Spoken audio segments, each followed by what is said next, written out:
Vaccine के बारे में अफवाहें बेबुनियाद हैं। मौलाना तारिक जमील की जानिब से इस मौके पर यह कहा गया।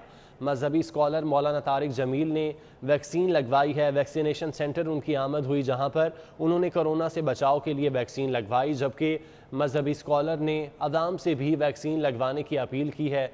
उनकी जानिब से कहा गया कि वैक्सीन के बारे में तमाम तर अफवाहें बेबुनियाद हैं। कोरोना से बचना है तो वैक्सीन लगवाना लाजिम है। इसी के पेश नज़र मौलाना तारिक जमील ख़ुद भी वैक्सीनेशन सेंटर आए और उन्होंने कोरोना से बचाव की वैक्सीन लगवाई, जबकि उन्होंने कहा कि वैक्सीन के बारे में अफवाहें बेबुनियाद हैं। का इफ्तिताह किया। मुहिम का आगाज़ 7 जून से होगा, जो 11 जून तक जारी रहेगी। इंसदाद पोलियो मुहिम पंजाब के 20 अजला में मुनक्किद की जाएगी। मुहिम में 1,41,82,000 से ज़ायद बच्चों को कतरे पिलाए जाएंगे।